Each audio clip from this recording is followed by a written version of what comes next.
tempo em que o campo era sinônimo de tranquilidade. Hoje, as fazendas vivem uma era de tecnologia. O sossego do fogão a lenha e a culinária caipira são culturas que hoje dividem espaço com a mecanização de trabalho técnico e eficiente, fruto de muita pesquisa e ciência. O meio rural tornou-se também atrativo para as novas gerações, motivadas pelo retorno financeiro aliado ao manejo conectado à palma da mão. E é assim que, a partir de hoje, a gente dá o Play no Agro para mostrar um campo repleto de oportunidades e que move todo um país.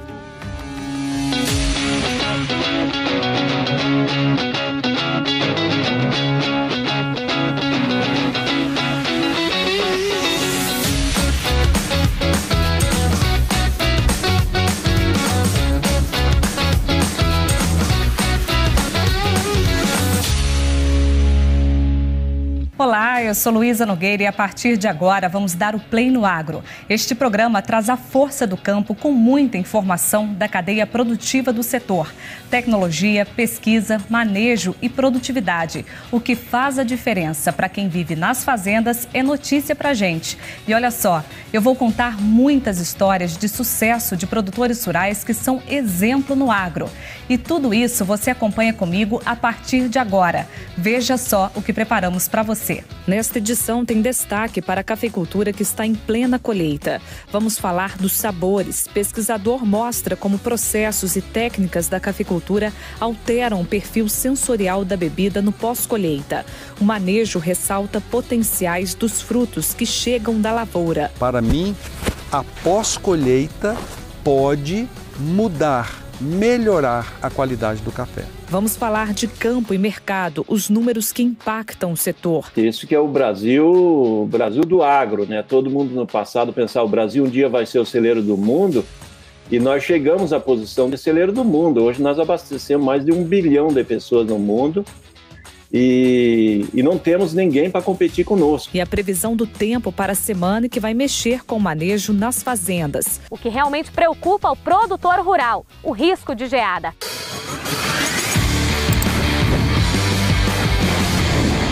Então, vamos para o campo? Eu fui a Carmo da Mata, no centro-oeste de Minas, para conhecer os processos de pós-colheita do café que garantem uma bebida especial.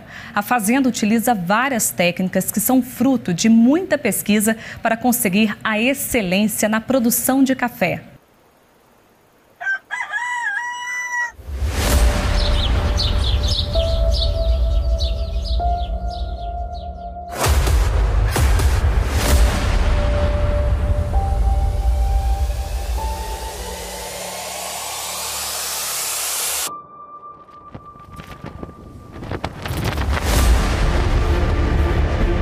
Hoje eu estou no município de Carmo da Mata, região conhecida como Campo das Vertentes. A gente veio aqui na fazenda Vila Boa para poder contar a história de produtores que trabalham uma produção de um café mais especial. E quem vai estar aqui comigo hoje é o nosso parceiro, Professor Borém.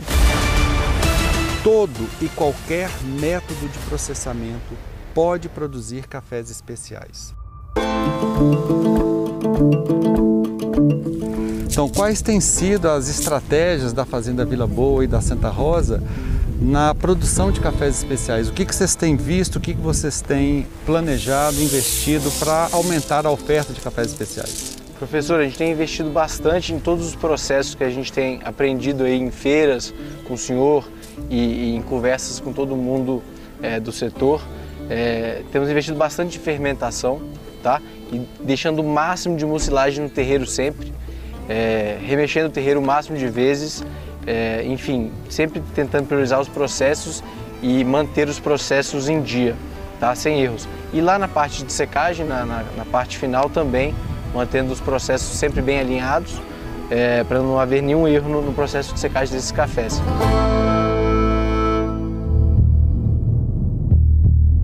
A Fazenda Vila Boa, no município de Carmo da Mata, é uma fazenda onde se pratica cafeicultura há quase 100 anos. É uma região interessante, porque é uma região alta, nós estamos entre 1.100 e 1.230 metros de altitude, mas plano, é um altiplano e, portanto, a gente pode estabelecer aqui talhões onde a gente tem testado e tem verificado que é possível produzir cafés de qualidade diferenciada, e é o que a gente está tentando fazer. E daí essa busca de aperfeiçoamento, essa busca de tecnologias novas, não só pelo volume, naqueles anos de maior volume, mas pela qualificação para lotes menores, quando é possível a gente fazer isso.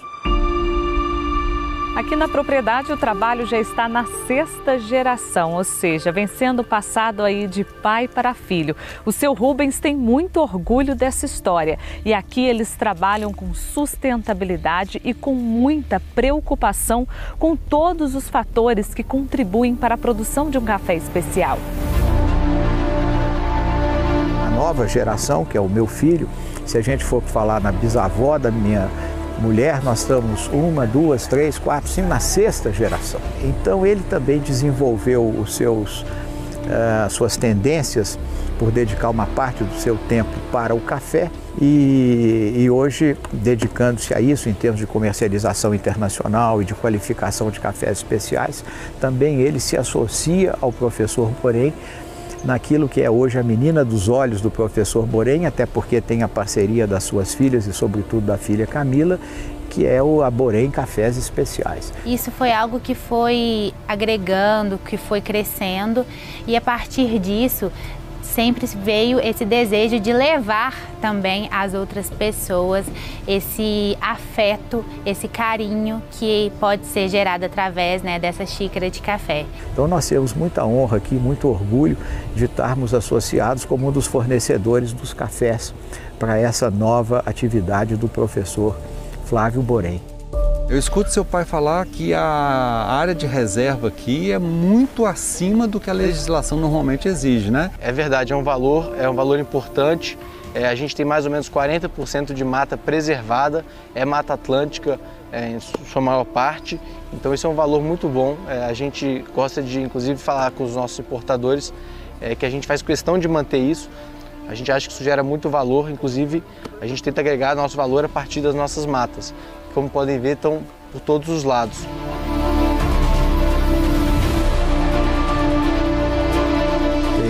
Inclusive com uma fauna, uma vegetação muito rica e uma fauna também muito ampla. Aqui nós temos a última manifestação da Mata Atlântica.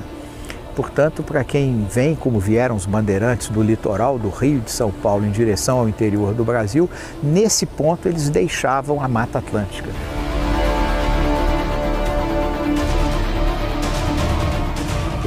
Ainda hoje temos aqui onças, há pouco tempo até uma história engraçada que duas das nossas funcionárias encontraram uma onça chegando na porta da cozinha. Quer dizer, até a onça já está ficando domesticada ou sentiu o cheiro do café.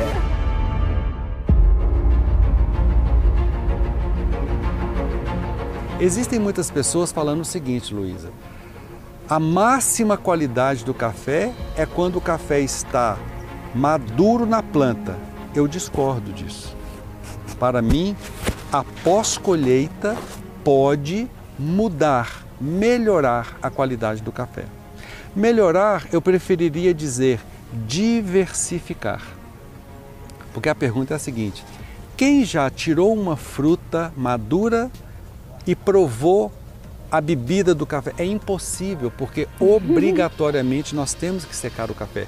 Com base em que afirma-se que a máxima qualidade é a fruta madura, sendo que ninguém nunca degustou uma bebida de café produzida a partir de uma fruta madura, úmida. Obrigatoriamente nós precisamos desidratar para torrar e aí sim avaliar a qualidade. Então o que eu digo é, sim, a qualidade do café se forma na interação genótipo e terroir. Ela é formada, essa é a matéria-prima, essa é a base, essa é a matriz básica. Porém, a qualidade ela é definida aqui. O uso do leite suspenso para a produção de cafés especiais é muito recomendado, muito interessante, principalmente para microlotes. Esse aqui, por exemplo, é um café Bourbon amarelo, né? Primeira colheita, muito bem colhido, a colheita seletiva, por isso que ele está tão bonito assim. E percebam que ele praticamente não tem café despolpado, o que é muito importante para a produção de cafés naturais especiais, que é o baixo índice de despolpamento. Então está perfeito dentro desse ponto de vista. Entretanto, em algumas situações, o café seca e pode acontecer dele entrar em equilíbrio higroscópico com o ambiente. Isso significa que ele paralisa em 12, 12,5 e fica 30 dias secando. E não sai. E não sai, ele não vai chegar em 11%. O que então nós precisamos fazer? Aproveitar o calor do sol, porque a parte de baixo aqui está fria, porque é leite suspenso. Então nós temos que criar camadas espessas para aquecer a parte superior, e de meia em meia hora nós vamos jogar essa parte quente para baixo e aquecer outra pequena camada. No próprio terreiro suspenso. No próprio terreiro suspenso. Até ele sair. Aí, quando chegar 3 horas da tarde, nós vamos cobrir com pano, lona, abafar diretamente sobre ele e manter à noite esse café com essa temperatura diurna. Aí ele chega em 11. E isso que é muito importante, tanto para regiões como essa, e olha, principalmente para regiões quentes, regiões com alta temperatura. Nós conseguimos intercalar secagem com repouso. Como que eu faço isso? Dobrando 12 vezes por dia. Petrônio, vocês estão trabalhando também com exportação. Correto. Né? E o que você tem visto em termos de mercado internacional para cafés especiais dentro da empresa de vocês, que é a Coffee Sense, né? Isso. O que vocês têm visto em termos de mercado internacional para cafés especiais? Professor, hoje, por exemplo, a gente fechou 4 contêineres de bourbon amarelo, então é sempre uma variedade que chama muita atenção. Mas o relacionamento é uma coisa fundamental, ou seja, chegar neles, conversar e ter uma relação aí quase que semanal de conversas com todos os nossos importadores e oferecer qualidade. Então a gente oferece, assim, a parte de ser single origin, de ser fazenda, é muito importante. Eles gostam muito de fazer todo o marketing em volta das fazendas, dos proprietários das fazendas, que no caso é minha mãe, Mônica, né? Então a gente tem valorizado e bastante essa questão do proprietário, das suas origens no café, o amor pelo café. Então isso tem agregado bastante nas exportações, professor. Na questão ambiental, a gente tem investido e explorado bastante esse tema. Não só a gente é certificado UTZ, mas também Rainforest, e agora a gente está terminando de ser certificado livre de emissão de carbono. É uma coisa bem inovadora e alguns clientes, principalmente da Inglaterra, estão adorando essa certificação que está para sair agora no próximo mês, talvez no mais tardar agosto. Então a fazenda, a gente está fazendo os cálculos que é livre de carbono pelas nossas matas, por nós termos sempre equipamentos de vanguarda para emitir menos carbono. Na última conversa que eu tive com a Luísa, eu falei que o conceito de sustentabilidade ele ultrapassou aquele tripé ambiental, social e econômico, que está muito claro aqui, o ambientalmente correto, o socialmente justo e o economicamente viável. Porém, eu aprendi que além desses três, também para a sustentabilidade ser realmente ou englobar esse conceito, existe a parte cultural. Perfeito. E é incrível o que vocês fazem aqui em Carmo da Mata, né? Perfeito, professor. A gente entende que a cultura tem que ser melhor disseminada. A cultura das pessoas aqui da região tem que ser disseminadas. E não só disseminadas para os outros, mas também internalizada de terceiros. Então o ICAF promove anualmente, infelizmente esse ano não em decorrência da pandemia, mas o Festival Anual do Café, que é promovido pelo Instituto ICAF, que promove a cultura. Então já vieram aí orquestras de São Paulo, da Universidade Federal de São Paulo, enfim, apresentadores de Ouro Preto, veio culinária de pessoas aqui de Minas Gerais que fazem culinárias mineiras excelentes, desde o feijão tropeiro, que a gente recebe visitantes estrangeiros para experimentar e são sempre maravilhados com isso. e toda uma questão aqui da cultura local ser disseminada para os outros e também do pessoal daqui, todas as pessoas de forma geral aprenderem, pegarem e se inteirarem de culturas de outros lugares.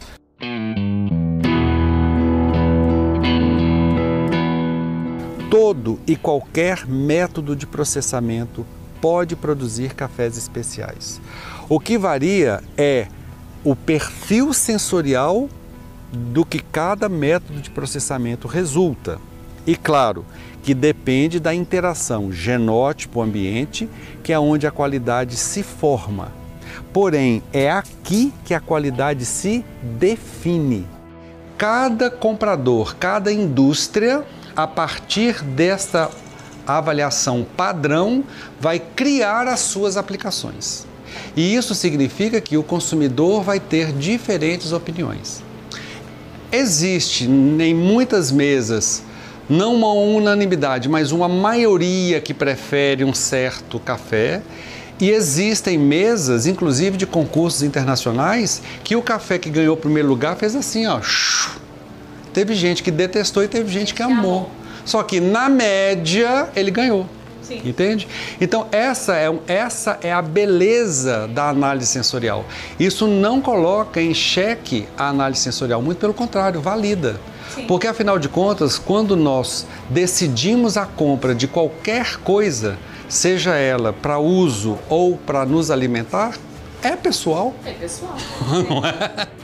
Essa busca de aperfeiçoamento, essa busca de tecnologias novas, não só pelo volume, naqueles anos de maior volume, mas pela qualificação para lotes menores, quando é possível a gente fazer isso. Portanto, eu só tenho a agradecer e a cumprimentar a vocês. Muito obrigado.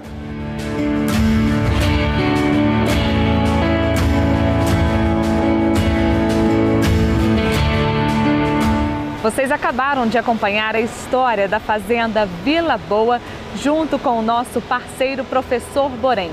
Até a próxima, não se esqueça, se inscreve no canal. Tchau!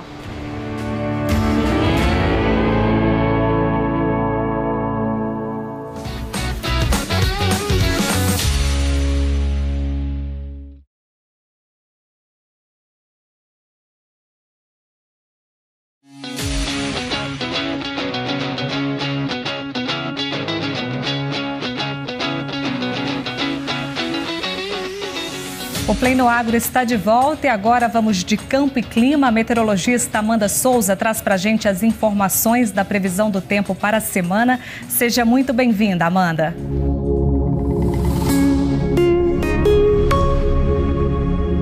Olá, Luiz! Olá a todos que nos acompanham pelo Play no Agro. Chegou a hora da previsão do tempo. Eu vim trazer os principais destaques desta semana. A gente começa falando do avanço de uma frente fria pelo centro-sul do Brasil.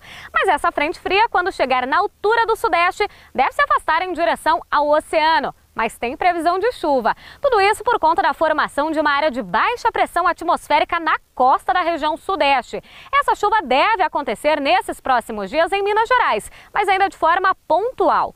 Há previsão de chuva em áreas do sul de Minas e também na zona da Mata Mineira. Uma chuva que não deve vir com grandes acumulados, mas não se descarta o potencial de uma chuva mais forte, mesmo que de forma isolada, por conta dessa área de baixa pressão atmosférica.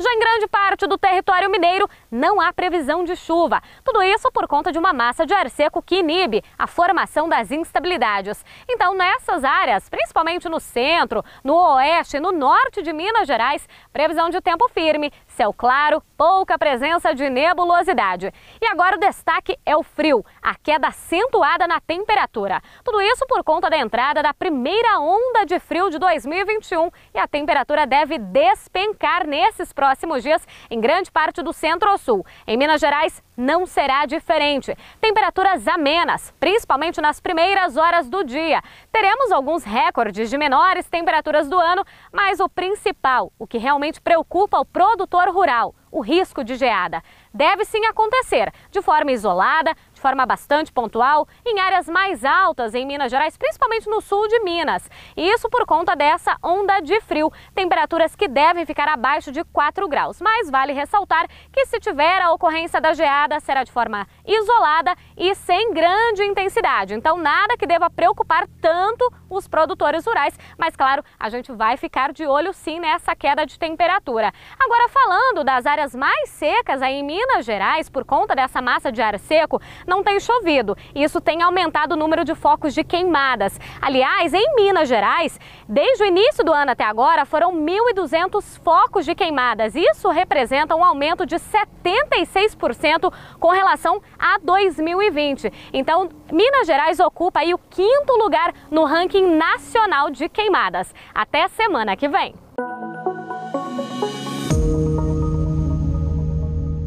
Bom, a conversa agora é sobre o mercado de cereais. Quem está aqui comigo é o Brandalize, especialista que já está aí há muito tempo nessa área. Seja muito bem-vindo, Brandalize. Explica para a gente qual que é o atual momento que a gente vive nessas safras brasileiras.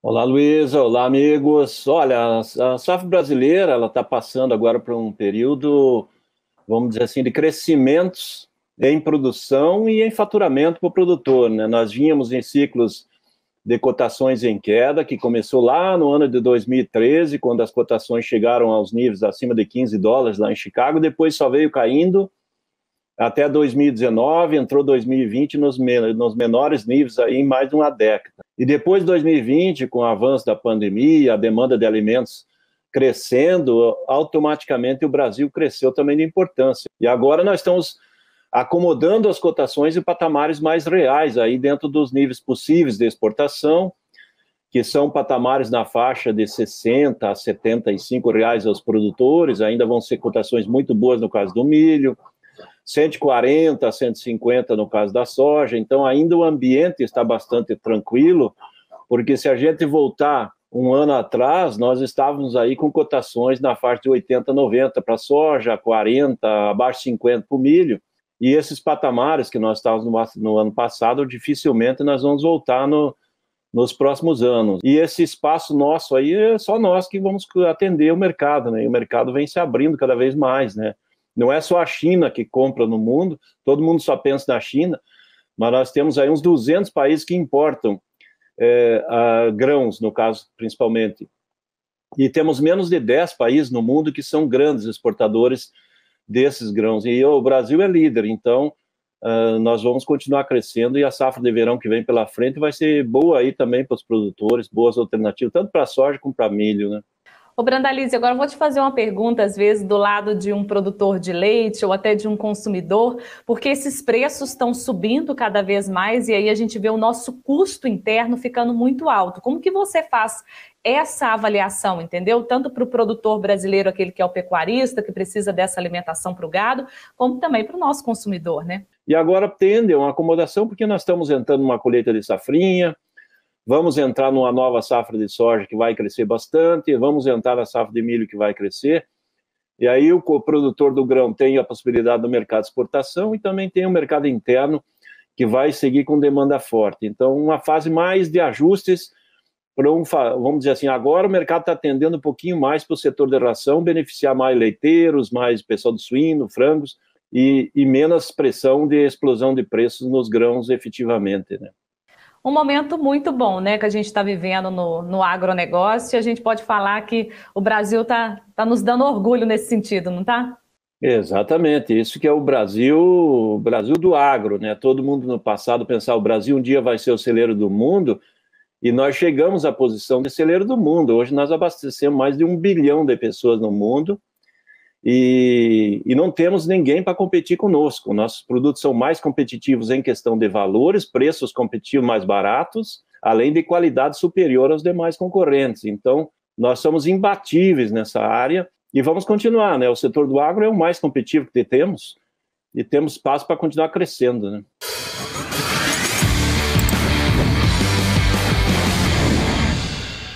Foi destaque no Agro a projeção do Departamento de Agricultura dos Estados Unidos, que no relatório semestral apontou que a produção global de café na safra 2021-2022 deve ser de 6,25% menor em relação ao ano anterior. A safra deve somar 164,8 milhões de sacas e o consumo tem uma projeção de alta de 1,8 milhão de sacas. As maiores altas no consumo são esperadas no Brasil, Estados Unidos e União Europeia.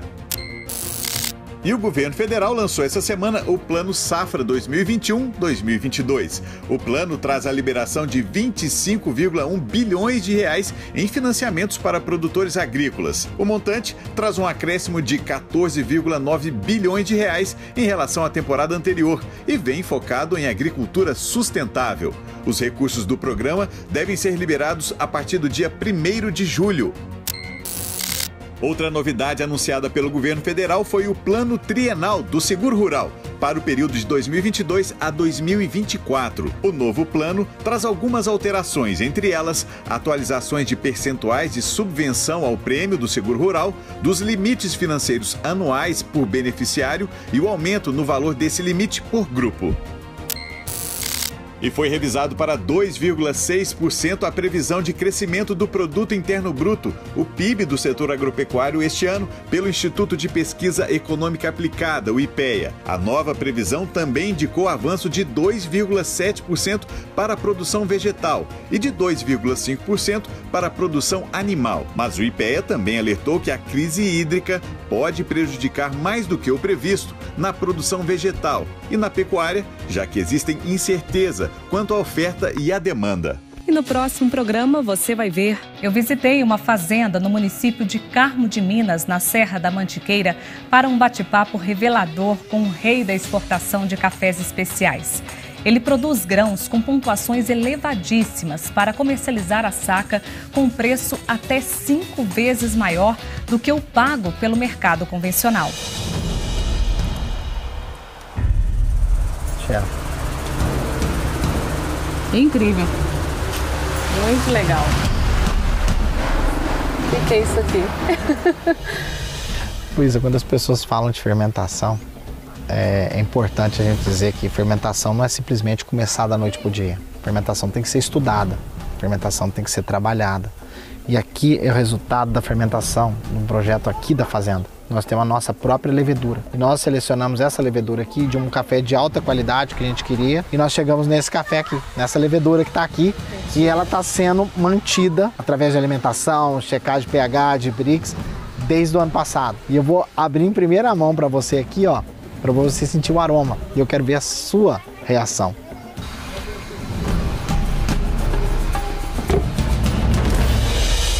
O Play no Agro fica por aqui e a gente se encontra nas redes sociais. Até a próxima. Tchau!